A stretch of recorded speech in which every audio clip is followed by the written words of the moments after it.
Olá, tudo bem? Aqui é o Felipe, professor e plantonista de Geografia do Poliedro, e vamos agora para mais um plantão online. Bom, vamos aqui comentar uma questão do vestibular da FUVEST, que tem no nosso material didático do Poliedro, e que vai dizer o seguinte: há exemplos de anos anteriores, 2015 foi marcado por cheias do Rio Negro, ocorrendo inundações em municípios do estado do Amazonas.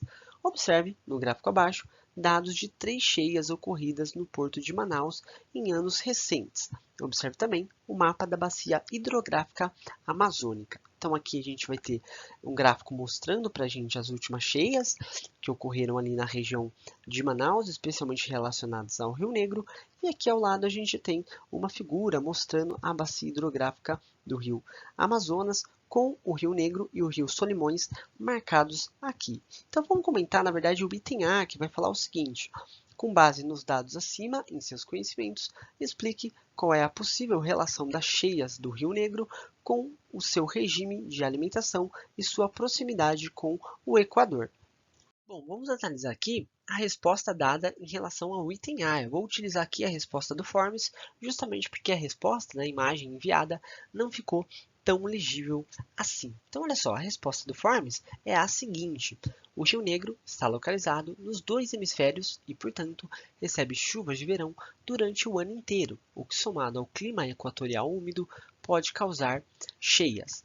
Bom, primeiramente, vamos observar o seguinte: você reparou em algo importante aqui, que é o fato de uma parte do curso do Rio Negro estar localizado no hemisfério sul. E se isso acontece, parte do rio está realmente sujeita às chuvas de verão aqui do hemisfério sul. Perfeito. Mas antes de comentar um pouquinho mais especificamente sobre isso, vamos observar uma parte aqui da resposta que fala o seguinte: recebe chuvas de verão durante o ano inteiro. Toma cuidado com isso, porque essa frase especificamente está incorreta, tá? Na verdade, a gente vai observar dois períodos do ano nos quais existem chuvas de verão incidindo sobre a bacia ou subbacia do Rio Negro. O primeiro momento vai ser justamente o verão no hemisfério norte, que vai ocorrer principalmente no meio do ano. E o segundo momento vai ser justamente o verão no hemisfério sul, que vai ocorrer ali finalzinho do ano para o início do ano. Tudo bem? Então são esses dois períodos que duram alguns meses, nos quais a gente vai ver de fato chuvas de verão incidindo sobre o Rio Negro. O resto do ano não. Então toma um pouco de cuidado, porque colocar que o rio recebe chuvas de verão o ano inteiro está incorreto e realmente você pode acabar perdendo alguns pontos valiosos no vestibular. Bom, mas então vamos observar um pouquinho mais detalhadamente esses dois períodos. Olha só, a gente vai ter primeiramente o verão no hemisfério norte.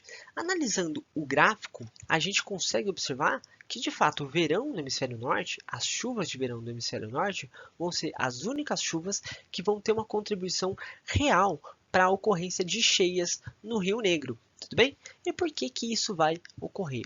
Isso vai ocorrer porque, na verdade, o hemisfério norte vai concentrar a maior parte dos tributários do Rio Negro, a maior parte dos afluentes do Rio Negro. Então, chuvas de verão nessa região vão contribuir bastante para o aumento da vazão desse rio, para o aumento do volume de águas desse rio. E realmente esse gráfico mostra isso para a gente. Se a gente observar esse gráfico aqui, olha só o meio do ano, essa porção localizada aqui mais ao meio do ano. O meio do ano é o único período no qual a gente consegue observar de fato o nível das águas do Rio Negro superando a chamada cota de alerta para cheias, que é essa linha cinza aqui de cima, tudo bem? Então, no meio do ano, isso vai ocorrer, o que indica para a gente que, de fato, são apenas as chuvas de verão do hemisfério norte, que ocorrem no meio do ano, que vão contribuir para essas cheias. Olha só, a gente tem também, claro, as chuvas de verão do hemisfério sul, que tem algum tipo de influência nesse rio também. Mas olha só, a contribuição delas para cheias é muito menor.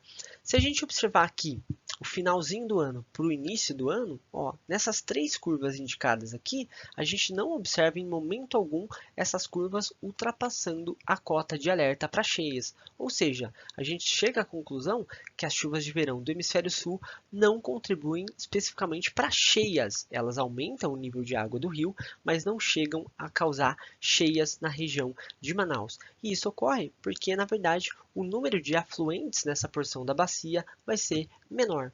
Tudo bem? Então essa diferença é importante de ser notada. Você pode sim, claro, comentar sobre a influência das chuvas de verão do hemisfério sul, mas é muito importante notar que elas não têm um papel decisivo na promoção das cheias. Quem de fato promove cheias ali na região de Manaus são as chuvas de verão do hemisfério norte. Tudo bem? Então, basicamente, é isso. O que seria legal de comentar é que essas chuvas de verão no hemisfério sul têm uma contribuição bastante grande no processo de cheias ali de Manaus também, mais relativas ao rio Solimões. Isso fica legal de colocar no item B, tudo bem? Então, realmente, o rio Solimões, que é uma subbacia ou uma bacia que está inserida no hemisfério sul, essa bacia e esse rio realmente estão sob a influência direta das chuvas de verão aqui do hemisfério sul, e essas chuvas de verão, aí sim, têm uma influência direta no ocasionamento de enchentes na região de Manaus. Mas essas enchentes vão ocorrer mais para o fim do ano e começo do ano. E as cheias aqui do Rio Negro vão ocorrer mais para o meio do ano por conta dessas chuvas de verão do hemisfério norte que a gente comentou e que o gráfico está apontando. Tudo bem? Bom, era basicamente isso. Espero que eu tenha conseguido te ajudar e até mais!